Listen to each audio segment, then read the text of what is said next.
Greetings, Commanders. I'm Commander Link Savage, and thanks for tuning in to Space Vehicle Virgins, the series where we take a look at and test drive the ships currently available to commanders of the Pilots Federation. This episode, by popular vote, we take a look at the Cobra MKIII, the long-respected veteran multi-purpose ship from Falcon to Lacey. Small, quick, and a jack of all trades. Next on Space Vehicle Virgins.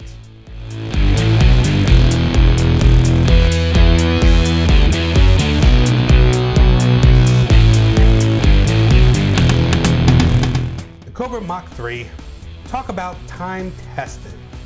There's a reason why the Cobra has been around for so long. This is many pilots' first ship that really opens up the galaxy for them. Want to go mining? No problem. Want to go bounty hunting? Check. How about exploring? Man, this canopy isn't bad, and check out that jump range. Canyons? With dirty drive tuning alone, this Cobra, aptly named Cobretti after Sly Stallone's character in the 80s classic Cobra, reaches a top speed of 381 meters a second and a top boost speed of 545 meters a second. That's without drag drives. Boasting 4 hardpoints, 2 medium and 2 small, the Cobra provides more than enough speed, firepower, maneuverability, and cargo space to learn and get good.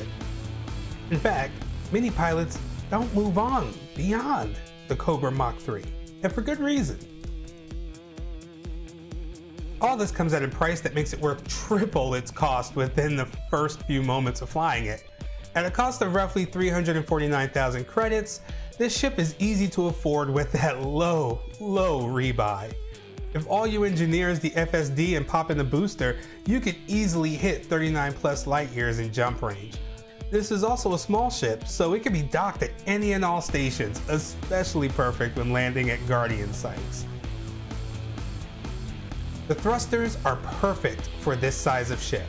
When engineered, brings the Cobra's speed and maneuverability to blackout-inducing ranges. The power generator is perfect for this ship and anything you want to toss on it. The distributor is aces without engineering. Imagine it with engineering. Unfortunately, like all things, there must be a balance. This is a small ship, so while you have a rather versatile number of optional modules, the highest grade module you can fit is 4. But given how much and how well you can do with just this one ship, it is no wonder commanders rarely sell their Cobra, and no wonder as to why many pilots stick with it throughout their entire career.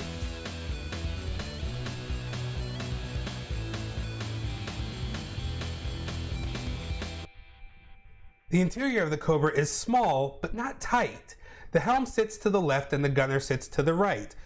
This is very familiar. It brings you to a familiar feeling of being within a car. The canopy is not bad for the size of the ship. You don't get a Lakon view, but it's a passenger car level of familiarity and comfort. Grab a buddy, go on a road trip. The interior is simple, but nothing more than simple is needed. Alright, so let's go ahead and take a look under the hood of Cobretti, the Cobra MKIII. It features a 4A power plant that has been modified.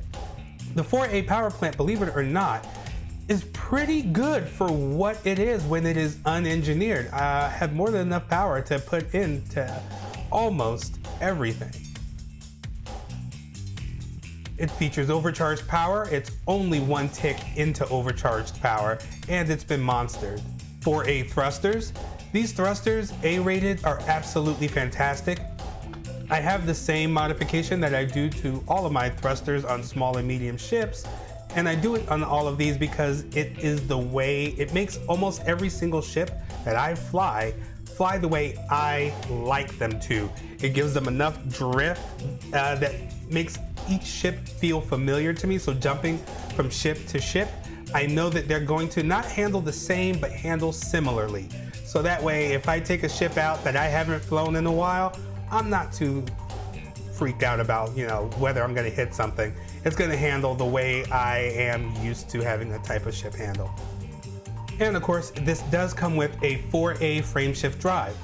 This is a very small ship, And as a small ship, you're only going to be able to get so much power popped into almost any of these core internal slots. And for this one, your max is 4. It's not too bad though. As you can see, with this 4A frameshift drive, which has been modified with, of course, increased FSD range, and it's not even the full 5 grade yet, and mass manager, I'm getting 39.73 light years. 39.73 light years.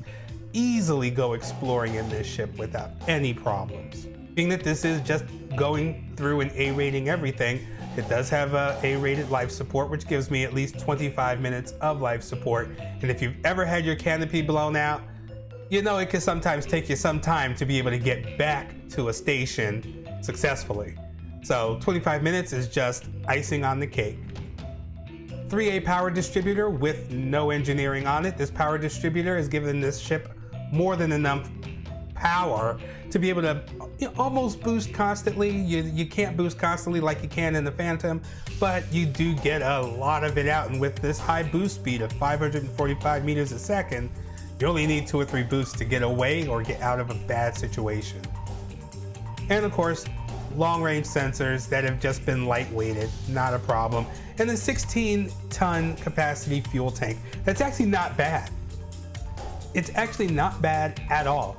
I have done some minor exploring in this ship, and I find that I can play around with my routes far more than I could with almost any other ship.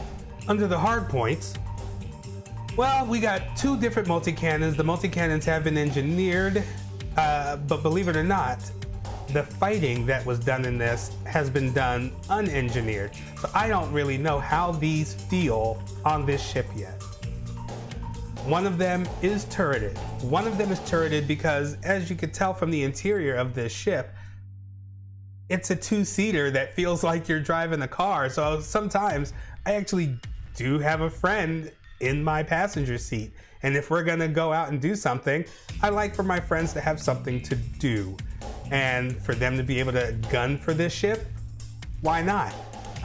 It doesn't max out the weapons potential or damage potential of this ship, because we all know that turreted weapons do the least amount of damage, but it does come in handy when I'm solo as well. And then it's of course followed up with 2 pulse lasers, making this a very, very easy to fly, easy to maneuver, easy to fight with ship. One more point about the hard points. These are 2 medium hard points, which means you can go deep core mining with your Cobra. That's pretty awesome, because there are ships in this same price class that are basically made for hauling, either hauling cargo, hauling mining stuff, whatever, that only come with small hard points. Take a look at the Type 7. The Type 7 is huge, gigantic. Only comes with small hard points. You cannot go deep core mining with it. Quite unfortunate. But yes, with the Cobra, you can go deep core mining. Now let's just take a moment to take a look at how many slots you get without looking at the size of them. You get 1, 2, 3, 4, 5, 6, 7 slots altogether, 6 of them actually usable. 6 usable slots. Now this is a small ship, so you are looking at grade 4, you're not looking at 5, 6, 7, 8. But that's a lot of slots. You can do anything you want to do. Now you can have a fuel scoop, cargo, collector limpets, a refinery, and the other limpets, the prospector limpets, and a standard docking computer, or your discovery scanner. That alone tells you just how versatile this is, because you can build it to go mining, you can build it to go exploring, you can build it to do anything. Right now, I have a frameshift drive booster in there because I've been jumping this all over the place, trying to catch footage and everything else. So I can do it's absolutely crazy how for the price this is what you get. Now, outfitted the way this is outfitted My insurance cost is 576,000 credits. That's because I think I could sell this for 7 million right now. If I want to, I could sell this for 7 million credits with everything that I have in it. It's only a 576,000 credit cost. Now I know that when you're first starting out, that sounds like a lot. If this was just A-rated, I think the insurance cost is something like, E-rated, the insurance cost is really low. I think it's like 7,000 credits. But 576,000 credits, once you get into the groove of, working with the Federation, working with the Empire, doing some mining, selling some stuff. Once you get into the groove, 576,000 credits is nothing. Nothing. As you can see, I have a balance of 111 million credits, and I'm constantly buying new ships and building out new ships. This ship is very easy to make mistakes in and not have to dread the cost. It really is. So that's been the inside of the Cobra. We've taken a look under the hood. We see that we have a shield strength that isn't too crazy, but hey, I haven't died in it yet without it being my own fault. We have a top speed of 380 meters a second, a top boost speed of 543 meters a second, total mass of 273.5. We're looking at a current jump of 39.32 light years. Wow, that is gorgeous. Not using up all the power and a decent insurance cost. That's amazing. Well, let's stop talking about the internals and go ahead and take this ship out and see how it performs. To have some fun with the Cobra, in typical Space Vehicle Virgins fashion, we've come out to Pomichi 2C, one of the most amazing bodies within the human bubble. The canyons here are plentiful and beautiful. So let's hop in and see what all the hype is about.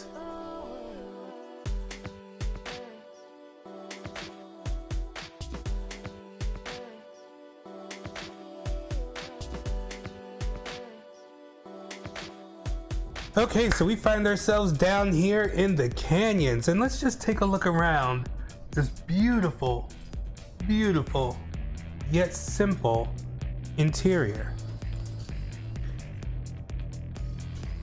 Your co-pilot sits right to your right. I almost expect a stick shift to be here in the center. Flying with other people in this ship is actually it's more fun than what you would imagine, because this person is right next to you. So it doesn't feel like you're talking to when someone's sitting behind you, you may as well just be talking to, someone else, an entire star system away. But when they're sitting next to you, it's a very different thing altogether. It's very different.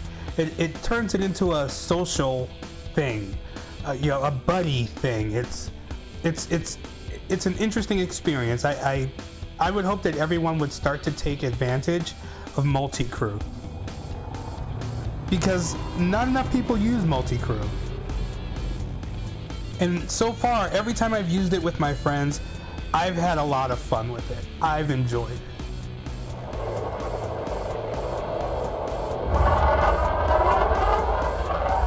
It almost feels like FA off, and that's kind of what I like. Wow, that's kind of what I like my ships to feel like. This is easily a favorite for running the canyons in.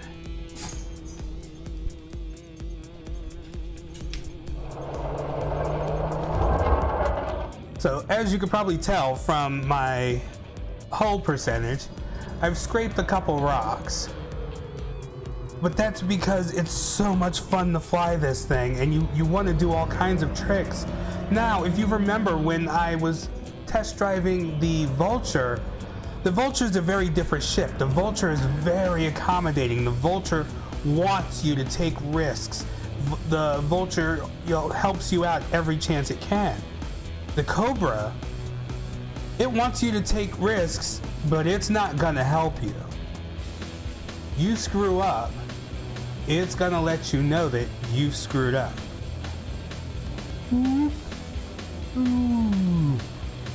Resuming notifications, Commander. Well, thank you, Anubis. So it sort of takes the safety net away. And of course, the best part about this over the Vulture is just how versatile it is. I have done everything in this ship. I have tried to pirate.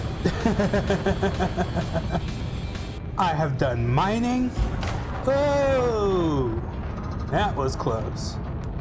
I have done mining, and as you see, I'm leaving these mistakes in here, and I'm leaving these mistakes in here because it's also showing you how resilient this ship is.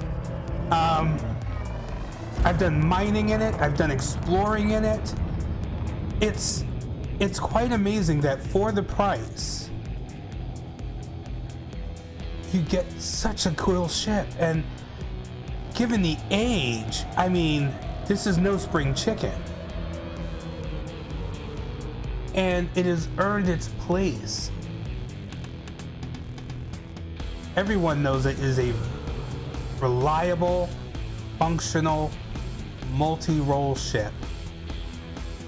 Combat in it is fast. Combat with your friends in it is fun. Exploring with your friends in it, fun.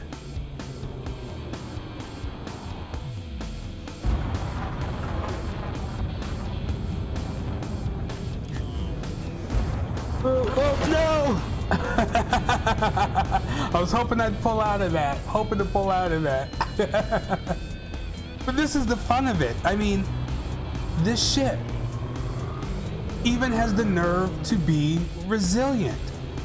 It's a ship that you can afford to make mistakes in, is what I'm trying to tell you. It's what I'm trying to tell you, and it's what I'm trying to show you. I'm trying to show you that you could take a risk in this ship, you can make a mistake, you could be penalized for that mistake, but the ship allows you to make the mistake and then to try again. It's not an immediate run to the rebuy screen. In fact, it's just the opposite. It's an immediate retry. You get to make that mistake and come immediately back around and try something new, try something different, see what you could do to not make that same mistake again. So I've been running around these canyons and I've been being very reckless in doing so because the ship allows me to be reckless in doing so. It punishes me when I make a mistake that's far too big in telling you to slow down a bit. You know, you have to wait for your shields to come back, but you don't necessarily die right away. And that is what I mean by allowing you to make your mistakes, recover, and come right back. It's an incredible ship, incredible. A little bit of engineering and it is so fast. A little bit of engineering and it's so powerful. A little bit of practice and it's a scalpel.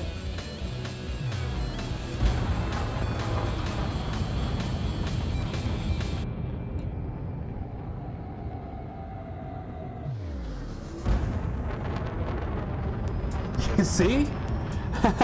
Same move I did before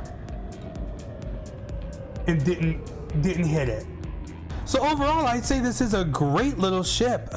It's a great little ship. It's a ship that I feel like I just want to take it out, but I want to take it out with my friends. You know, I just kind of want someone to come, just sit in the passenger side with me, keep me company, and let's just jump from system to system, scan planets, and talk about it. You know, that's what I want to do in this ship right now. That's kind of how it feels. And then to be able to just jump in these canyons and have as much fun as I do. It's a versatile ship. And for the price, it's unbelievable. Unbelievable. I can see why many pilots, they get the Cobra and this is where they stay. They don't go any further than the Cobra. It's their ship of choice. They don't want anything else. I understand it. I understand it. The week I've spent with this has forced me to understand it. So with all that said, I've had fun in the canyons, I've had fun doing the combat, I've had fun doing mining. Let's go on back to this to the station and see what my final verdict is. That has been the Cobra MKIII, a classic that never gives away its real age. The versatility, capability, and the price makes this ship a must-have for new pilots. You will get your first tastes of everything you can participate in within the galaxy in this ship. Wing missions, mining, bounty hunting, exploration, racing, and yes, even piracy if you're so inclined. The price makes this a ship that is easy to make mistakes in with little pain and recovery, perfect for learning everything you might want to learn before hopping into a medium or large ship. For what you get with the Cobra, the price tag is almost too modest. Wow. That is all for this episode of Space Vehicle Virgins. We have plenty of ships to look at and fly. Be sure to hit the like button below, subscribe, and share. Don't forget to hit the bell button so you will be notified whenever there's a new video uploaded. And until next time, I am Link Savage, and I am falling in love all over again with the Cobra MKIII. Fly right and see you in the black. 07, Commander.